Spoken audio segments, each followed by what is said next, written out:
আসসালামু আলাইকুম everyone, welcome to our video. কেমন আছেন সবাই? আমরা আলহামদুলিল্লাহ ভালো আছি। আজকে আম্মু আলুর ভিন্ন রকম একটা রেসিপি তৈরি করবে, আলুর চিপস। একঘেয়েমি আলুর চপ খেতে খেতে আর ভালো লাগছে না আলুর চপ খেতে। তাই আম্মুকে বললাম যে আম্মু আলুর চপ আর তো খেতে ইচ্ছা করছে না। তাই আম্মু বলল আজকে একটু অন্যরকমভাবে অন্যরকম স্টাইলে আলুর চিপস ভেজে দিচ্ছি। তো আমি বললাম সেটা কিভাবে? তো বলল আম্মু যে ঠিক আছে দেখো কিভাবে করি। এখানে 2টা আলু নিয়েছে আম্মু, বড় সাইজের। এটাকে গোল গোল ঠিক আলু চিপসের মতো শেপ করে নিতে হবে। এরপরে ভালোভাবে ধুয়ে নিয়ে এতে লবণ, হলুদ আর দিয়ে দেওয়া হচ্ছে বেসন। আর এতে চাইলে বিট লবণ বা চাট মশলাও অ্যাড করা যেতে পারে, আমরা আজকে অ্যাড করছি না। তো এখানে এবার ভালো করে এটা ম্যারিনেট করে নিতে হবে সব কিছু দিয়ে, বেসন, লবণ প্লাস হলুদ মরিচের গুঁড়ো।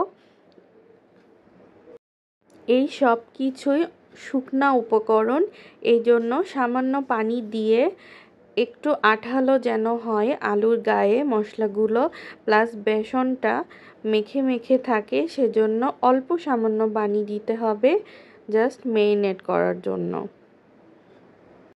আমার কাছে তো খুবই ভালো লেগেছে এই অন্যরকম আলুর রেসিপিটা। আপনাদের কাছেও নিশ্চয়ই ভালো লাগবে। আলুর চপের বদলে একদিন এভাবে আলু ফ্রাই করে খেয়ে দেখেন, সত্যি অন্যরকম একটা টেস্ট আসবে মুখে। এবার গরম তেলে একে একে আলুটা ছেড়ে দিতে হবে। খুব বেশি আঁচে ভাজতে যাবেন না, অল্প আঁচে আলুটা যাতে সেদ্ধ হয় সেইভাবে ফ্রাই করে নিতে হবে। আর হ্যাঁ, এটা কিন্তু খেতে একদম মচমচা হবে। আমাদের ভিডিও যদি ভালো লেগে থাকে অবশ্যই আমাদেরকে ভালোবাসা দিবেন। আর আপনাদের ভালোবাসা, দোয়া এবং সাপোর্টে আমরা এত দূর আসতে পেরেছি। সকলের প্রতি আন্তরিকভাবে আমরা কৃতজ্ঞ। আশা করি সামনের দিনগুলোতেও আপনারা এভাবেই আমাদেরকে ভালোবাসা দিবেন। এমনি সময়তেও সন্ধ্যার নাস্তায় চায়ের সাথে জমে যাবে এই আলুর চিপস।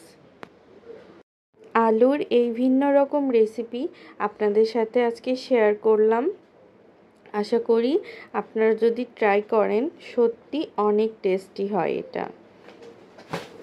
তো ঝটপট বাসায় বানিয়ে ফেলুন মজাদার এই আলুর চিপস। আজ এখানেই শেষ করছি।